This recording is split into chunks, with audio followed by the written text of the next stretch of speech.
Muy buenas a todos, yo soy el hermano Mauro. Actualmente me encuentro estudiando el primer año de la filosofía en el Instituto San Rafael Guízar y Valencia. Me encuentro en la etapa de juniorado y se nos ha encomendado como proyecto el responder a una pregunta. ¿Por qué es importante estudiar el pensamiento judeocristiano dentro de las universidades? A mí me llama la atención esta pregunta por diferentes cosas.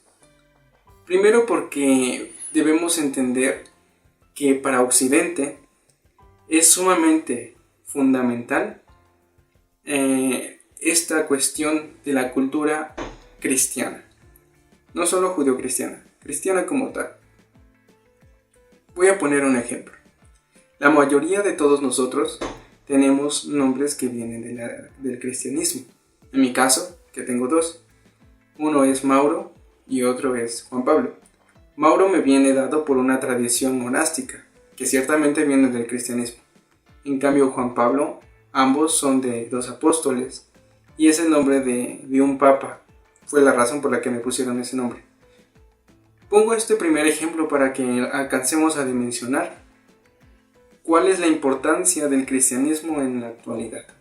Que a pesar de los años, incluso cuando se quiere negar, solamente podemos entender que es la base cultural de lo que nos rige actualmente. Voy a tomar como autor, principalmente, un padre jesuita que es argentino. Es un filósofo de importancia del siglo XX. Su nombre es Julio Membiel y él se especializó en historia de la iglesia. Entonces vamos a empezar a hablar un poco de esta concepción judeocristiana. Primero vamos a analizar por qué para Occidente es tan importante.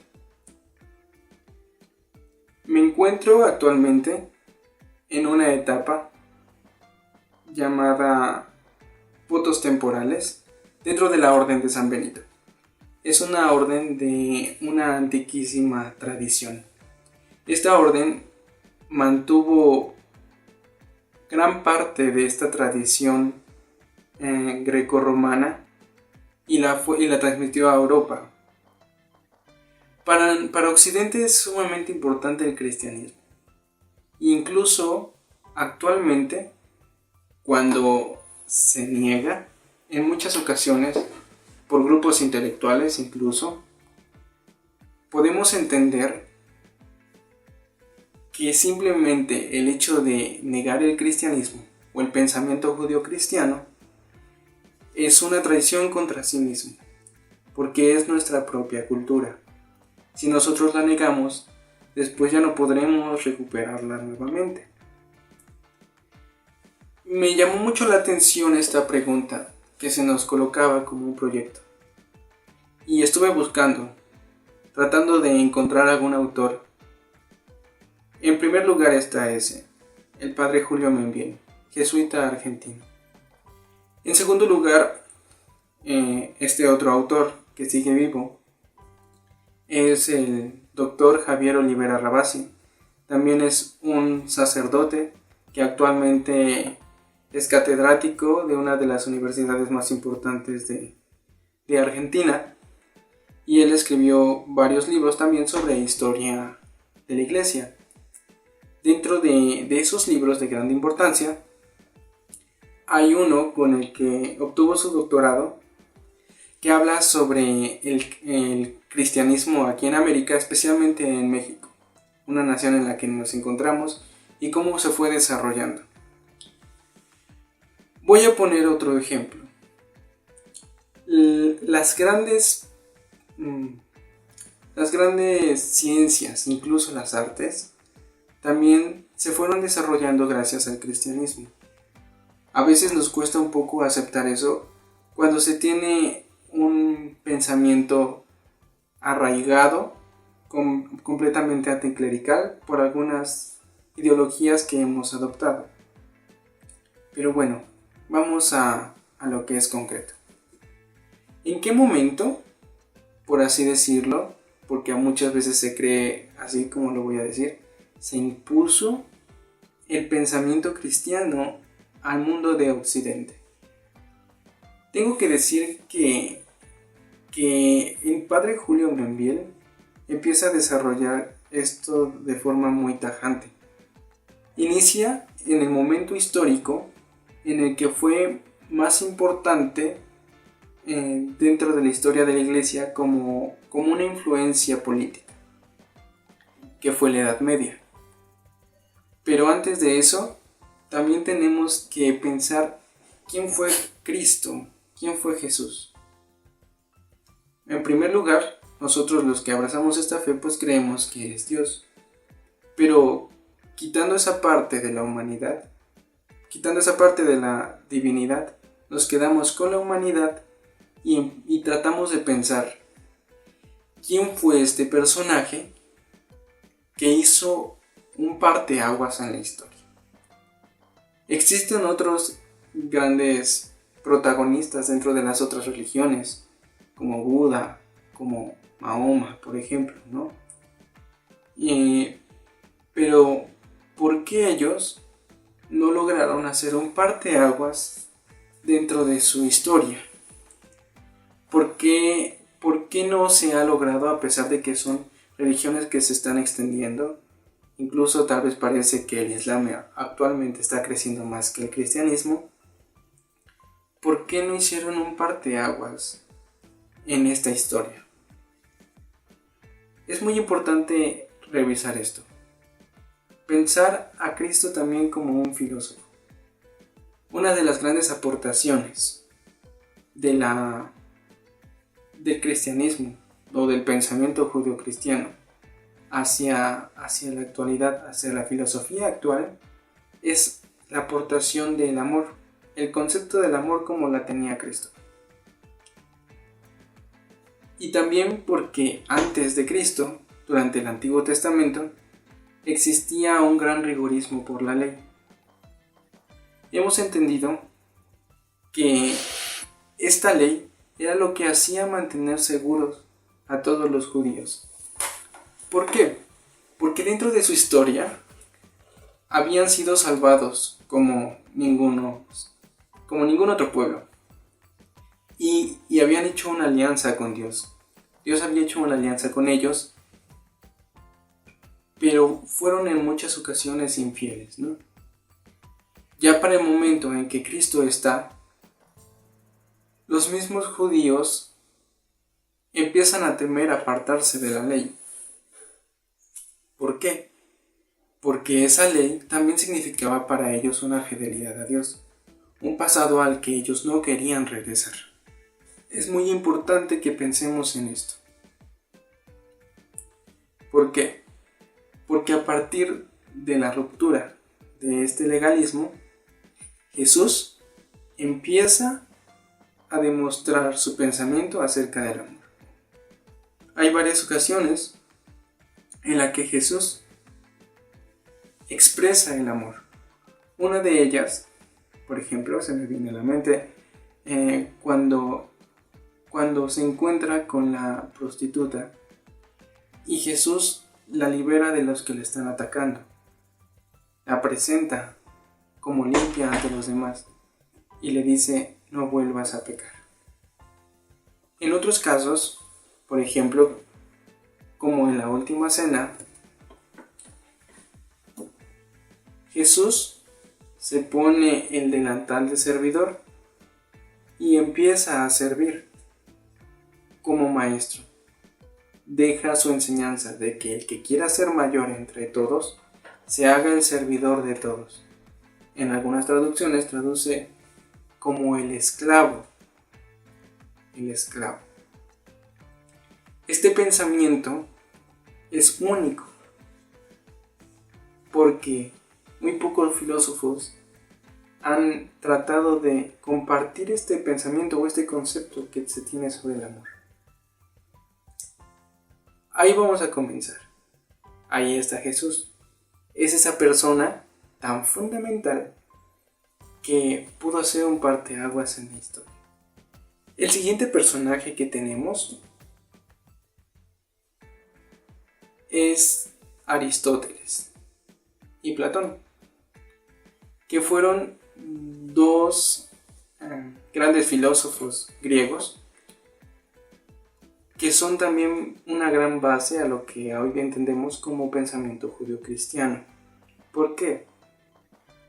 Aquí vamos a pasar a otra parte de la historia. Por eso tenemos estos dos personajes que representan la primera etapa de la filosofía, la griega. Pero también tenemos esta otra parte, que es la Edad Media. En la Edad Media, como había dicho antes, fue el gran auge político de la Iglesia y del cristianismo. Pero, ¿cómo podemos entender la Edad Media? Voy a tratar de ser breve para llegar hasta más adelante de la historia de la filosofía.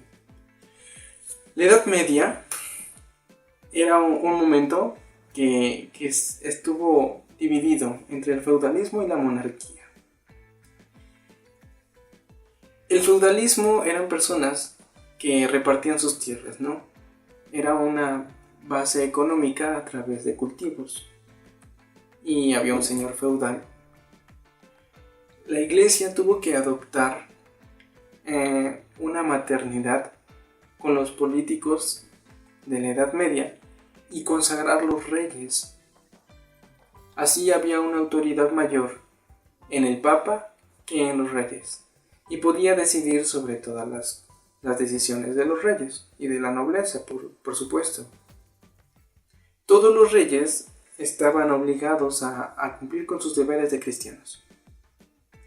Bueno, hay un momento de la historia, que es la Edad Media, en que también las otras características de los humanos se empiezan a desarrollar como hermosas solo por el cristianismo. Ahí entendemos la política, pero también está la filosofía. Tenemos filósofos como San Anselmo de Canterbury, San Agustín y Santo Tomás de Aquino, solo por mencionar algunos. Grandes artistas como el Beato Angélico y muchos otros personajes que aportaron. Entonces, ¿por qué se le llama Edad Oscura? Aquí es algo importante. Durante la Ilustración francesa se le llamó Edad Oscura a este momento de la historia porque se creía que la fe era algo que oscurecía el pensamiento. Pero si nos ponemos a indagar en la historia, vamos a encontrar que eso no es así. Ahí está este gran autor, el doctor Javier Olivera Rabasi, que defiende bastante bien el por qué no es correcto llamarle oscurantismo, como se le decía en el pensamiento ilustrado. Bien, ahora vamos a entender también por qué se ha sacado de la historia de la filosofía. En muchas universidades ven la historia clásica, se saltan la Edad Media, o sea, la filosofía medieval, y se brincan al humanismo y después brincan a la filosofía moderna y después a la contemporánea. Pero se ve muy poco la filosofía medieval precisamente porque su base está en la fe, en Dios y en las Sagradas Escrituras y en la Iglesia Católica, cuando todas las cosas giraban alrededor de este tipo de pensamiento. Las grandes ciudades medievales son lo que son por esta estructura tan fuerte que brindaba la Iglesia Católica. Cuando fue avanzando la historia, podemos entender también que hubo revoluciones en contra de Dios primero, luego en contra de la autoridad y en contra de sí mismos. Hay momentos de la historia que fueron rebelándose contra la Iglesia, que iban alejando a las personas cada vez más lejos de sí. Primero apartándolas de su naturaleza divina, que le viene de Dios, luego apartándolas de su naturaleza humana, luego de su naturaleza animal, y despojándolo de una dignidad. ¿Cómo podemos explicar esto? Primero se le despoja de su divinidad, rebelándose contra la autoridad de la Iglesia, como lo hace Martín Lutero. Más adelante, como es en la Revolución Francesa, se rebela contra la autoridad, que son los reyes. Luego, se rebelan contra la economía, que son los burgueses, y quedan simplemente con su parte animal. Y luego hay otra revolución contra los burgueses que hace el comunismo, reduciendo a la persona simplemente a una cosa, ¿no? Y cada vez va reduciéndose más. Así es como se ha desarrollado la filosofía también a partir de los siglos. Pero eso no quita que la gran base de la estructura sea la filosofía cristiana. Y el gran referente en ética, en moral, en ciencias y en artes. Nunca hubo una estructura tan fuerte como la que brindaba la Iglesia Católica. Y actualmente pues se va degradando y cada vez se va apartando más de la ética y de la moral que brindaba la filosofía cristiana. Ahí hay dos formas en las que se pueden responder esta pregunta. Primera, ¿por qué estudiar? La pregunta, ¿por qué estudiar entonces la filosofía cristiana o el pensamiento judeocristiano en las facultades de filosofía actualmente? Dos respuestas. Primera, principalmente porque es la base de Occidente, la base cultural de Occidente. Occidente le debemos toda nuestra cultura, la gran parte, el idioma, las ciencias, el conocimiento clásico, la música y el arte, a esa conservación y buen uso que le dio la Iglesia Católica. La mayor parte del arte del mundo es arte sacro, precisamente por esta buena administración de la Iglesia. O sea, le debemos nuestra cultura a la Iglesia Católica y le estamos traicionando actualmente. Cada vez que se destruye una catedral, cada vez que renegamos de las ciencias sagradas, cada vez que se utilizan las formas sacras simplemente por su belleza cultural y no para lo que fue hecha. Y dos, se debería estudiar porque aunque las universidades la han sacado porque incomoda la moral cristiana, es fundamental para que podamos retornar a valores principales y éticos y morales que puedan dar un mejor resultado. Cada vez nos vamos apartando más de nuestras propias dignidades, la divina, la humana, la animal, incluso la de cosa. Vamos a quedarnos sin nada. Esta estructura es la que propone Julio Mainville, el jesuita que mencioné.